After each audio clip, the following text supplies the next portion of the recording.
Hello everyone.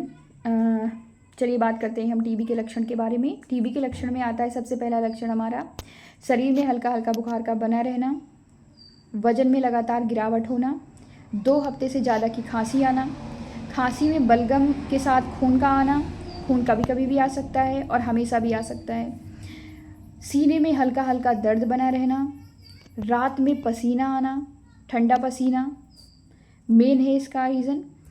उसके बाद औरतों में अगर हम कहें तो बांझपन की शिकायत हो जाती है, गले में गिल्टी होना, ये सारे टीबी के लक्षणों में आते हैं। और अगर ऐसे कोई लक्षण किसी भी जानने वाले में या ऐसा कोई भी है जिसमें ऐसे लक्षण दिखाई दे रहे हैं तो आप नज़दीकी स्वास्थ्य केंद्र पर जा करके अपने डॉक्टर से सलाह लें कि ऐसी ऐसी दिक्कत है, वो आपको इसका उचित उपाय बताएंगे या उपचार करेंगे।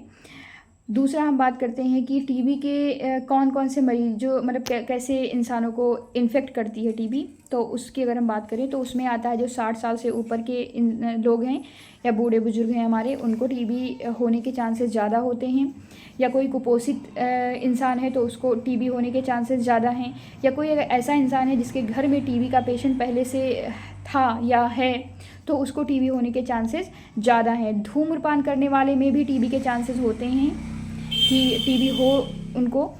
और उसके बाद आता है हमारा HIV अगर है किसी को तो टीबी होने के चांसेस बढ़ जाते हैं उसमें। या किसी को डायबिटीज़ है तो भी टीबी होने के चांसेस बढ़ जाते हैं। डायबिटीज़ और HIV आप अगर पूछना चाहेंगे इसमें क्यों बढ़ता है तो उसका एक रीज़न होता है क्योंकि हमारा इम्यून सिस्टम जो होता है वो बहुत ही ज़्यादा कमज़ोर हो जाता है।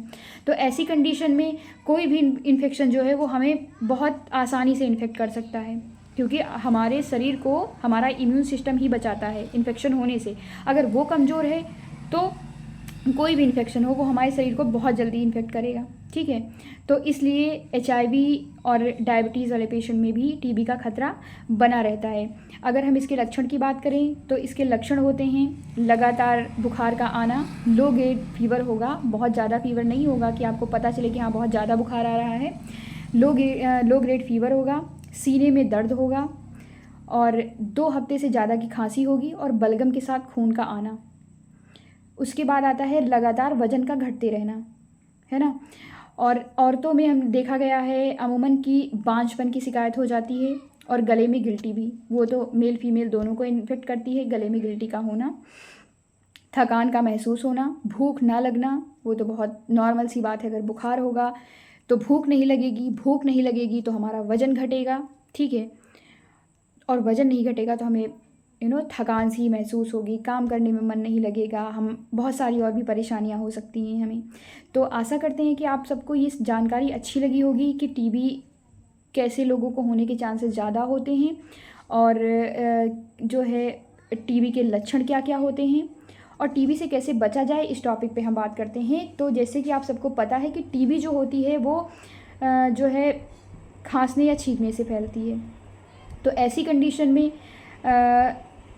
हमें ये जो है ध्यान रखने की ज़रूरत है कि जो भी इन्फेक्टेड पर्सन है या जो भी मरीज़ है वो खांसने या छींकने से पहले रुमाल या मास्क का उपयोग करें। ठीक है, रुमाल लगाकर खांसे और ऐसे अगर नॉर्मली चल रहा है तो वो मास्क का उपयोग करें। खुले में खांसे या छींके नहीं या खुले में थूके नहीं, क्योंकि इसके बैक्टीरिया हवा में फैलते हैं और हवा में फैलने के बाद एक स्वस्थ मनुष्य के शरीर में सांस के जरिए जा करके उसके लंग्स में बैठ जाते हैं, मतलब उसके फेफड़े में बैठ जाते हैं और वहीं पर ये अपनी जनसंख्या को बढ़ाते हैं। जनसंख्या को बढ़ा करके ये उसके फेफड़े को इन्फेक्ट करते हैं और फिर फेफड़े को इन्फेक्ट करके ये बहुत सारी कंडीशन में तो ये भी देखा गया है कि फेफड़े को इन्फेक्ट करने के बाद में ये ब्लड के सर्कुलेशन के माध्यम से, मीन्स जो एक खून का जो दौड़ान होता है उसके माध्यम से ये और भी अंगों को प्रभावित करते हैं। जैसे कि बोन की टीबी का नाम सुना होगा, ब्रेन टीबी के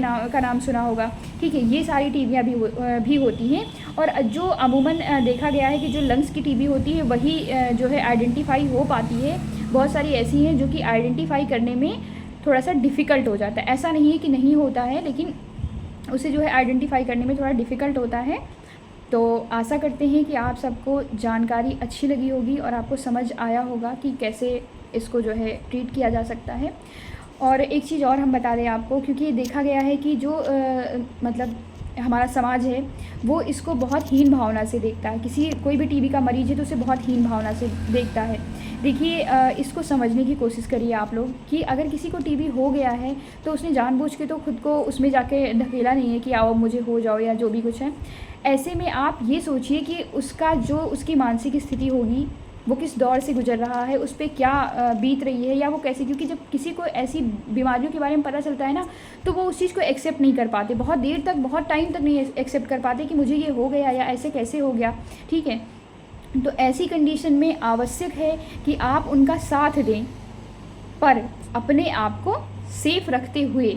ठीक है, लेकिन इसका मतलब ये भी नहीं कि किसी को टीबी हो गया तो आप उसको बाइकआउट कर दें, आप उसको आइसोलेट करते हैं, आप उससे बात ना करें, उसको ऐसे समझ लें कि उसको क्या ही हो गया है ना।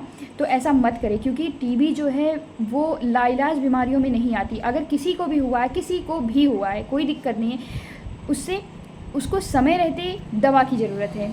जब भी आपको लगे ऐसा कि हाँ ऐसी कोई दिक्कत आ रही है, ऐसे कोई जो है लक्षण हमारे शरीर में दिख रहे हैं, तो आपको अपने नज़दीकी स्वास्थ्य केंद्र में जाके अपने डॉक्टर से परामर्श लेना है। ठीक है, जिससे वो सही समय पर इसका इलाज हो पाए और जो है आगे किसी को ना हो या आपका जीवन आगे अच्छा कटे। इसके लिए ज़रूरी है कि उपचार समय से होना चाहिए इसका।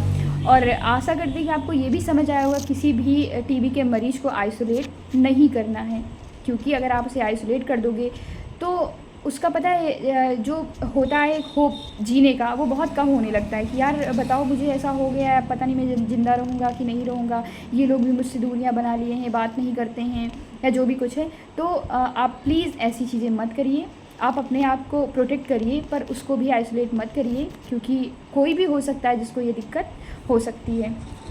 तो आशा करते हैं आप सबको जानकारी अच्छी लगी होगी और आप बच पाएंगे अगर किसी को ये दिक्कत हो रही है तो।